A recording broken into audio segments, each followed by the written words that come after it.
Second year, section C केंद्रीय bank वाला topic चल रहा है। केंद्रीय बैंक के कार्य कर रहे हैं अपन पिछली क्लास में, उसमें कुछ कार्य हो चुके थे, आज कुछ कार्य बाकी हैं, उनको अपन करेंगे।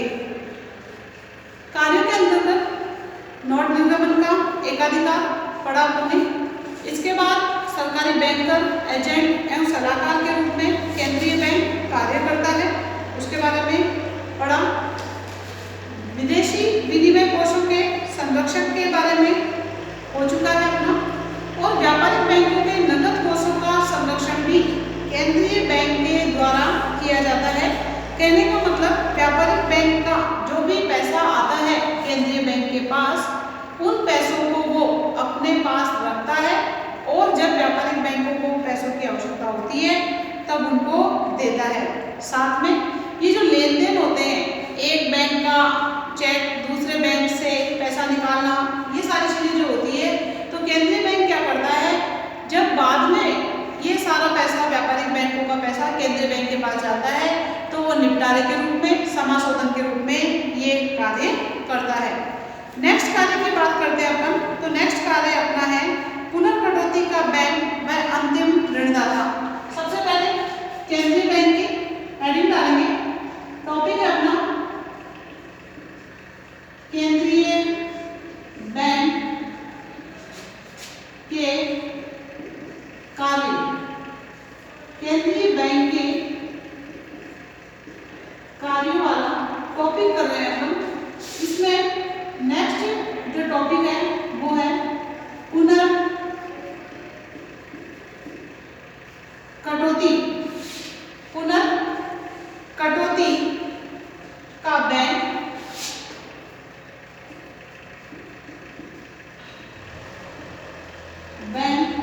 व अंतिम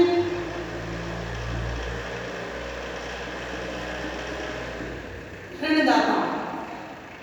केंद्रीय बैंक जो होता है किसी भी देश का, पुनर्कटौती का बैंक भी कहलाता है ये, और अंतिम ऋणदाता के रूप में भी केंद्रीय बैंक के द्वारा कार्य किया जाता है। केंद्रीय बैंक क्या करता है, बैंकों के प्रथम श्रेणी के व्यापारिक बिलों की पुनर्कटौती करके उन्हें वित्त प्रदान करता है।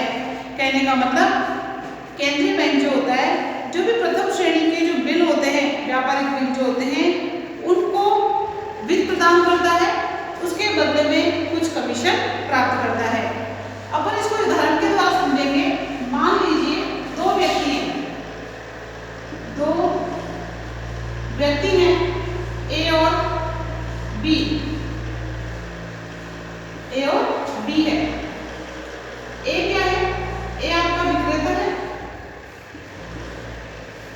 और बी जो है वो है क्रेता।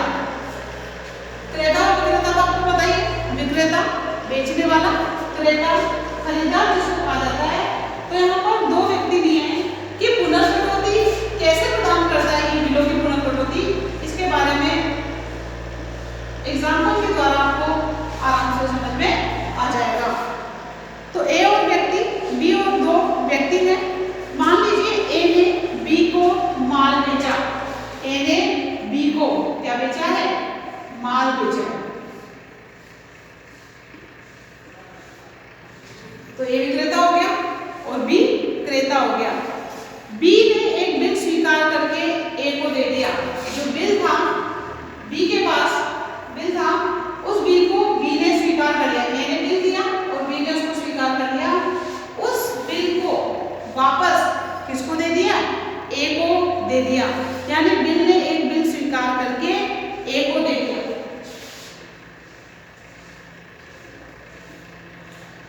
बिल दे दिया।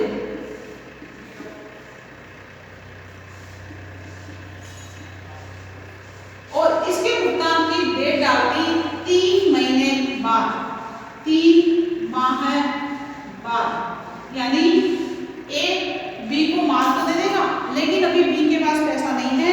बी हो सकता है माल को बेचकर ए को पैसा देना चाहे। अब ए क्या करेगा, अब बी को पैसा, ए को पैसा नहीं मिलेगा, तो ए तो अब उत्पादन नहीं कर सकता है। तो बी ने क्या किया, 3 महीने बाद की डेट डाल दी और ए को ये बिल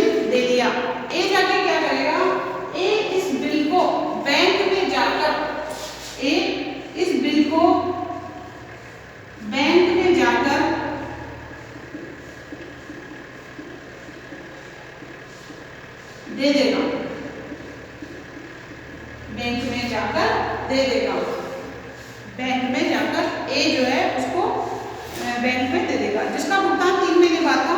ए चाहे तो किसी भी बैंक से उस बिल को भुना कर या तो पेमेंट 3 महीने बाद में, या उसे अगर पेमेंट की आवश्यकता है तो बैंक में जाकर उस बिल को भुनाकर तुरंत नगद राशि प्राप्त कर सकता है। ए को बैंक से या बैंक में जाकर दे देगा और ए को जो है कैश पैसा या कैश अमाउंट प्राप्त हो जाएगा, प्राप्त हो जाएगा। बिल कहाँ पर आ गया? बिल आ गया आपका व्यापारिक बैंक के पास। अब व्यापारिक बैंक क्या करेगा? व्यापारिक बैंक केंद्रीय बैंक से इस बिल का पुनर्वटवर्ती करवाकर रुपया प्राप्त कर लेगा। ये जो व्यापारिक बैंक है, इस व्यापारिक बैंक ने केंद्रीय बैंक को ये बिल दे दिया, केंद्रीय बैंक को ये बिल दे दिया। केंद्रीय बैंक क्या करेगा? इसमें से कुछ कमीशन अपने पास रखकर बाकी पैसा जो है, कमीशन कौन देगा? बी देगा, बाद में बताऊंगी मैं आपको। तो केंद्रीय बैंक क्या करेगा? उस बिल को अपने पास रखेगा और जितना अमाउंट है वो इस बैंक को दे देगा। अब इससे क्या हुआ?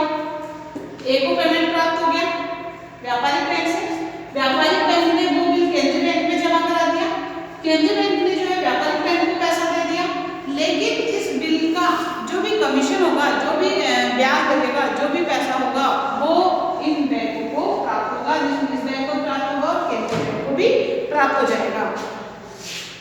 फिर बाद में क्या हुआ? निश्चित अवधि के बाद ये जो 3 महीने की अवधि डाली हुई है, किसने डाली थी? बी ने डाली थी। तो ये 3 महीने की अवधि है, इस बिल की राशि का भुगतान 3 महीने के बाद जो है व्यापारिक बैंक को, क्योंकि केंद्रीय बैंक के पास नहीं जाएगा, वो व्यापारिक बैंक को पड़ा पड़ेगा और केंद्रीय बैंक को बिल बाद में इसको दे देगा और उसका भुगतान जो है बी के द्वारा किया जाएगा। इस प्रकार ये पुनर्कटौती का बैंक के रूप में भी कार्य करता है। इससे फायदा क्या होगा? इससे ये फायदा होगा, ये जो क्रेता है, जो कि बी खरीदार है, उसको माल मिल गया, ए ने माल बेच दिया, ए को पैसा मिल गया, ए ने बिल जाकर जो है बैंक में जमा करा दिया, बैंक ने ए को पैसा दे दिया, इसके बदले में उसे कुछ कमीशन प्राप्त होगा। व्यापारिक बैंक भी क्या करेगा? व्यापारिक बैंक ने उस बिल को जो है केंद्रीय बैंक के पास दे दिया, केंद्रीय बैंक उस बिल को स्वीकार करके और पुनर्कटौती करके कुछ जितना पैसा है वो व्यापारिक बैंक को दे देगा। इस प्रकार अर्थव्यवस्था में ये मुद्रा का ये जो सर्कुलर है ये घूमता रहता है, इससे ना भी परेशान हो रहा है, ना ए परेशान हो रहा है, ना बैंक परेशान हो रहा है। ये सिर्फ लेन देन का काम है और ये सारा काम जो है केंद्रीय बैंक के द्वारा हो रहा है, इसके बदले में उसे कुछ पैसा या कमीशन प्राप्त होता है। इस प्रकार ये पुनर्कटौती के बैंक के रूप में भी काम करता है। बात करते हैं अपन अंतिम ऋणदाता की। केंद्रीय बैंक को अंतिम ऋणदाता भी माना गया है। क्यों? क्योंकि देश की जो टोटल मुद्रा होती है, उस टोटल मुद्रा की पूर्ति पर इसका नियंत्रण होता है। अब बात करते हैं हम, बहुत सारे व्यापारिक बैंक है व्यापारिक बैंक, जैसे कि यूको हो गया आपका, SBI हो गया आपका, पंजाब नेशनल बैंक हो गया आपका, इसके अलावा ICICI बैंक हो गए। ये सारे बैंकों का हेड होता है कौन? केंद्रीय बैंक। केंद्रीय बैंक सारे बैंकों का हेड होता है। अब इन बैंकों में जो पैसा जमा कराया जाता है, ये पैसा जमा किसका कराया जाता है? जनता का पैसा जमा कराया जाता है। जनता अपने अपने बैंकों में थोड़ी थोड़ी बचत जमा कराते हैं। व्यापारिक बैंक क्या करते हैं? जब इन बैंकों के पास पैसा ज्यादा मात्रा में जमा हो जाता है तो एक्स्ट्रा पैसे को वो केंद्रीय बैंक के पास रख सकते हैं। इसके बदले में उन्हें ब्याज प्राप्त होता है, जो मैंने आपको पहले बता दिया, और उस दर को बोलते हैं रिवर्स रेपो दर।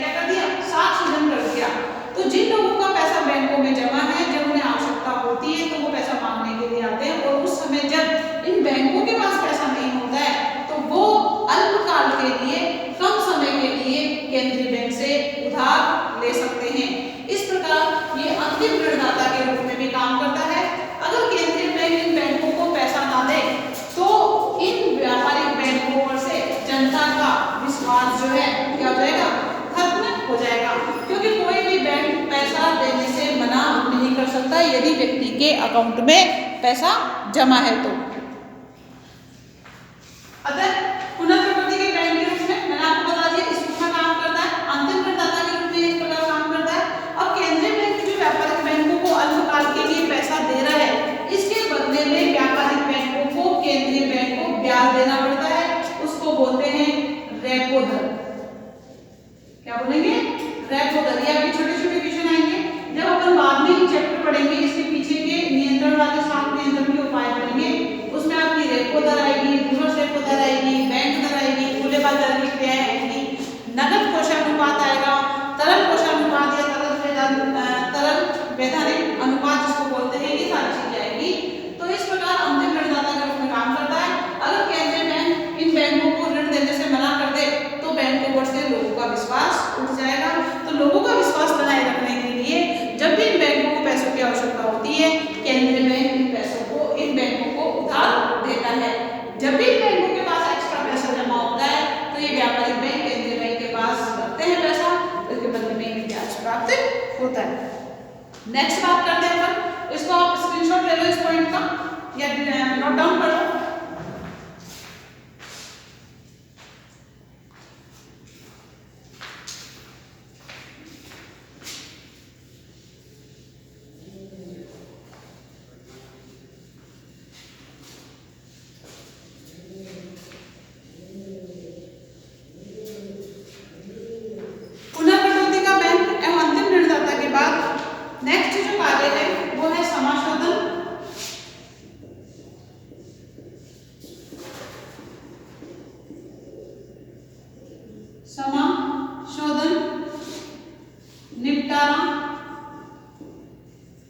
समाशोधन, निपटारा व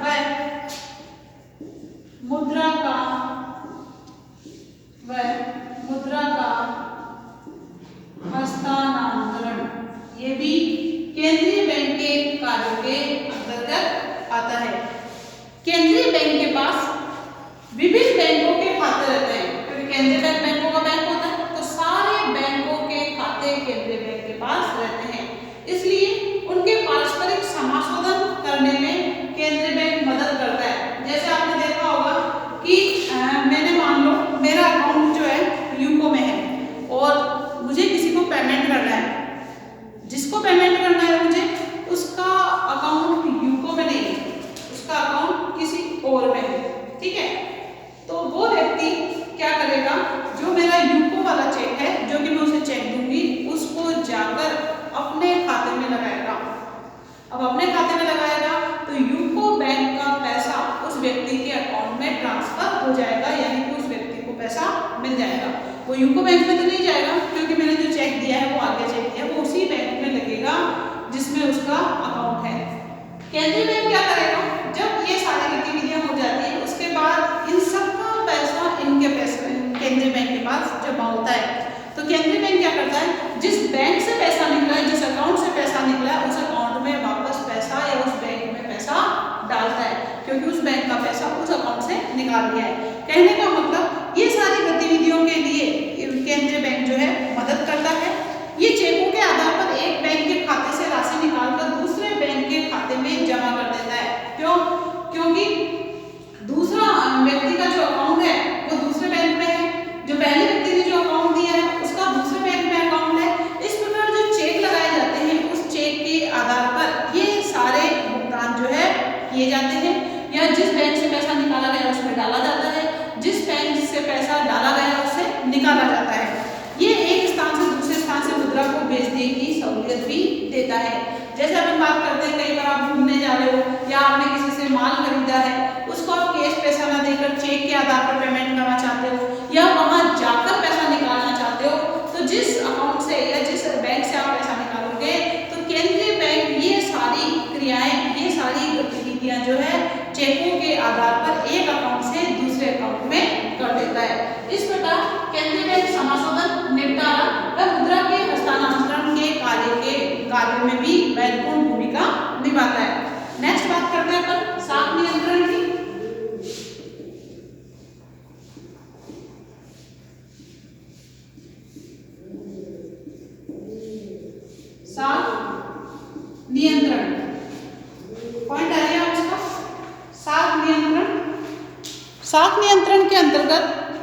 केंद्रीय बैंक का महत्वपूर्ण कार्यों में आता है, क्योंकि मुद्रा की पूर्ति और साख पर नियंत्रण करने का जो एकाधिकार होता है या जो भी मोनोपोली होती है वो केंद्रीय बैंक की होती है।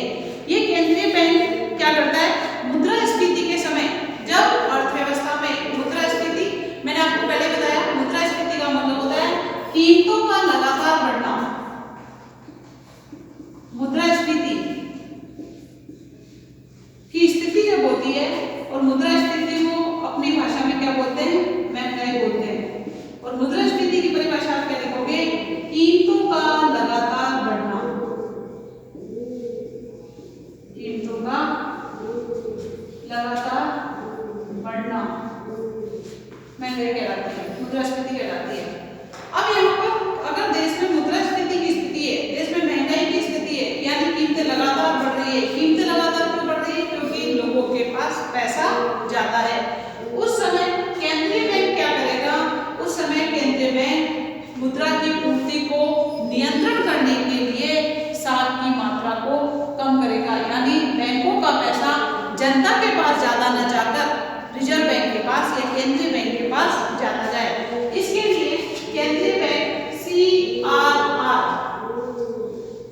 नगद कोषानुपात जिसको बोलते हैं, उसकी दर में क्या कर देता है, वृद्धि कर देता है।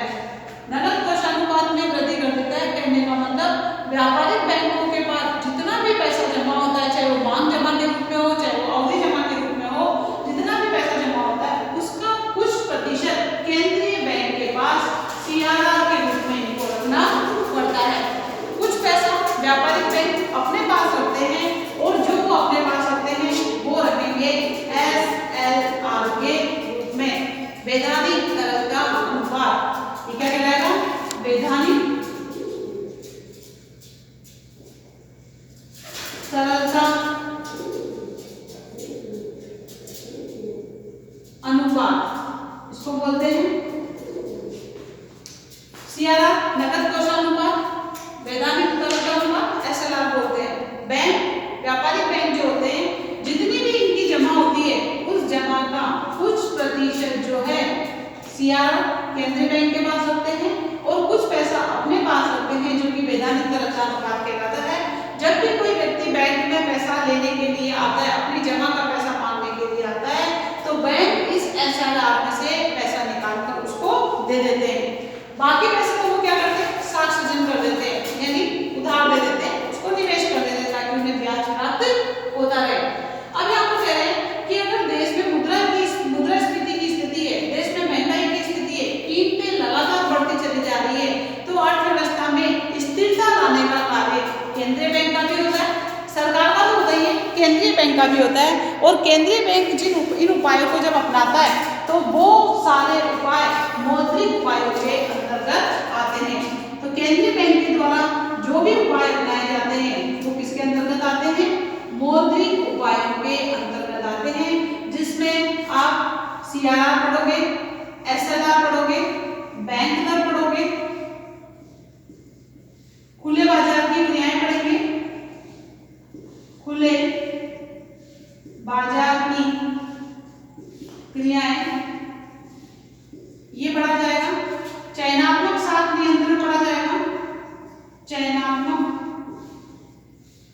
साख नियंत्रण, ये सारी चीजें मौद्रिक उपायों के अंतर्गत पढ़ेंगे। तो आपको ये बता दूं कि जब अर्थव्यवस्था में मुद्रास्फीति की स्थिति होती है, कीमतें लगातार बढ़ रही है, तो केंद्रीय बैंक क्या करता है, CRR की दर को बढ़ा देता है। जैसे कि एग्जांपल दे रहे हैं आपको, 100 रुपए किसी व्यक्ति ने जमा कराए, इसमें से CRR की दर है 10%, SLR की दर है मान लो 15%। तो बैंक में जो व्यक्ति पैसा जमा कराएगा उसका केंद्रीय बैंक के पास 10 रुपए जमा कराए जाएंगे CRR के रूप में, और 15 रुपए वो अपने पास रखेगा ताकि कोई भी व्यक्ति जब पैसा लेने के लिए आए तो उसे मना ना कर सके। अब बाकी कितना बचा, बाकी बचा आपका 75 रुपए। 75 रुपए के आधार पर वो ये जो 75 रुपए बचे हैं उसका वो साख सृजन कर देता है, यानी उधार दे देता है, निवेश कर देता है। अब जब देश में मुद्रास्फीति है, लोगों के पास पैसा ज्यादा है, तो केंद्रीय बैंक क्या करता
केंद्रीय बैंक जो है मुद्रास्फीति में इन दरों को बढ़ाकर साख की मात्रा को संकुचित करके, ये देखो 75 रुपए से 65 रुपए आया तो साख की मात्रा क्या हो गई, संकुचित हो गई।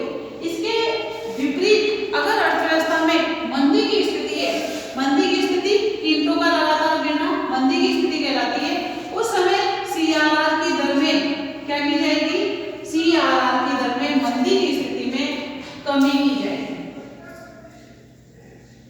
कमी की जाएगी। जब सीआरआर की दर कम होगी, एसएलआर की दर कम होगी, तो जनता के पास पैसा ज्यादा मात्रा में आएगा साख सृजन के रूप में, और जब जनता के पास पैसा ज्यादा आएगा तो वस्तुओं की मांग ज्यादा बढ़ेगी, कीमतें बढ़ेगी, और अर्थव्यवस्था में जो मंदी की स्थिति थी वो दूर हो जाएगी। इसको भी मैं एक बार एग्जाम्पल के द्वारा बता देती हूँ।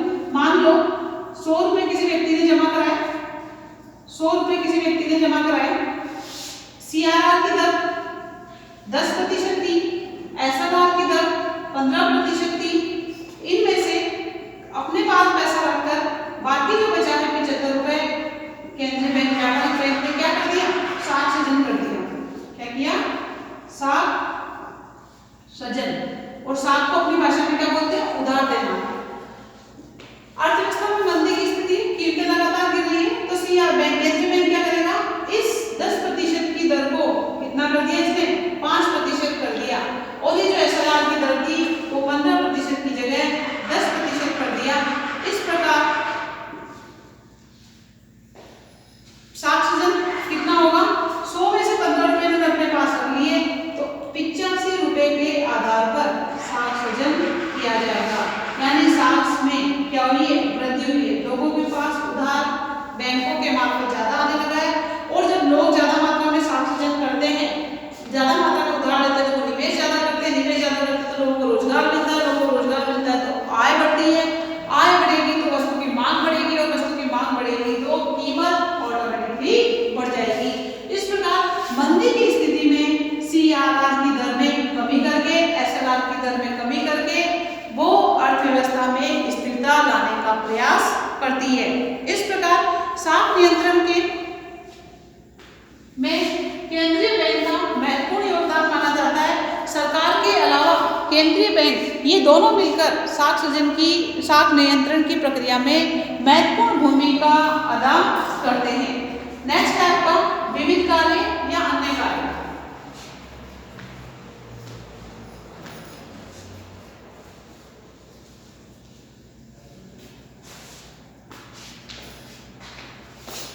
लास्ट है केंद्रीय बैंक का विविध कार्य, आप इसको अन्य कार्य के द्वारा भी शो कर सकते हो। केंद्रीय बैंक ये सारे महत्वपूर्ण कार्य तो करता ही है, इसके अलावा और भी छोटे मोटे जो कार्य हैं वो केंद्रीय बैंक के द्वारा किए जाते हैं। केंद्रीय बैंक विकासशील देशों को, जो कि विकसित देशों से कम डेवलप है, अल्प विकसित देश है, पिछड़े हुए देश है, उन देशों को प्रोत्साहन देने के लिए भी बहुत प्रकार के विविध कार्य करता है। ये क्या करता है, जो सहकारी संगठन है उन संगठनों को विभिन्न शर्तों पर या रियायती शर्तों पर, रियायती का मतलब होता है आसान शर्तों पर इन सहकारी संगठनों को कर्ज देता है, उधार देता है। केंद्रीय बैंक आर्थिक व मौद्रिक विषयों पर आवश्यक अनुसंधान भी करवाता है कि देश में विकास की दर को बढ़ाने के लिए और क्या ऐसे कार्य किए जाने चाहिए या कौन से क्षेत्रों में उधार को बढ़ाया जाना चाहिए ताकि विकास को बनाए रखा जा सके। तो इस प्रकार के नए नए अनुसंधान करवाता है कि प्राथमिक क्षेत्र में पैसा ज्यादा देना चाहिए या द्वितीय क्षेत्र में ज्यादा देना चाहिए या तृतीय क्षेत्र में पैसा ज्यादा देना चाहिए, या किस क्षेत्र में उधार देने से विकास की प्रक्रिया आगे बढ़ेगी, लोगों को रोजगार ज्यादा मात्रा में मिलेगा। तो इस प्रकार के आवश्यक अनुसंधान करवाता है और विभिन्न प्रकार के डेटाज, आंकड़े व रिपोर्टें प्रकाशित करता है। ये व्यापारिक बैंकों के द्वारा समाज के जो कमजोर वर्ग हैं, जो कि एसटी, एससी, ओबीसी इनमें आते हैं, जो कि पिछड़े हुए वर्ग के अंतर्गत आते हैं, उन वर्गों में जो है कर्ज प्रदान करके उन लोगों को विकास करने का पर्याप्त अवसर प्रदान करवाता है, जिससे ये जो पिछड़े वर्ग है, जो कि छोटे वर्ग में आ जाते हैं एसटी, एससी, ओबीसी में, वह समाज के विकास में इनका भी पूरा योगदान रहे और ये अन्य वर्गों से पीछे ना रहे, इसके लिए विभिन्न कार्य केंद्रीय बैंक के द्वारा करवाए जाते हैं। क्योंकि जो केंद्रीय बैंक का उद्देश्य होता है किसी व्यक्ति विशेष से नहीं होता है, केंद्रीय बैंक का उद्देश्य किसी व्यक्ति विशेष से नहीं होता है, उसका तो पूरी अर्थव्यवस्था से संबंध होता है और पूरी अर्थव्यवस्था जो बनती है वो किससे बनती है? समाज के सभी वर्गों से वो अर्थव्यवस्था बनती है और देश का या अर्थव्यवस्था का जो विकास होगा वो विकास किसी एक व्यक्ति विशेष से ना होकर पूरी अर्थव्यवस्था के जब लोगों की आय बढ़ेगी, उनका उत्पादन बढ़ेगा, उनकी उपभोग बढ़ेगा, साथ में उनकी बचत बढ़ेगी, तो विकास पूरा देश का हो जाएगा। इस प्रकार केंद्रीय बैंक जो है ये सारे कार्य करता है, जिसमें विभिन्न कार्य या अन्य कार्य भी आ गए, जिसमें अर्थव्यवस्था का पूरा विकास करने के लिए वह समाज के कमजोर वर्ग को आसान शर्तों पर रियायती दर पर कर्ज प्रदान करता है और वो व्यक्ति जो कि कर्ज के अभाव में या पूंजी के अभाव में बिजनेस नहीं कर पाते हैं, वो आराम से बिजनेस करके अपने समाज का, अपने परिवार का और अपने देश का विकास कर सकते हैं। इस प्रकार ये केंद्रीय बैंक के कार्य हुए। इसके बाद अपन भारत में नोट निर्गमन की विधि करेंगे, जो कि नेक्स्ट क्लास में होगी।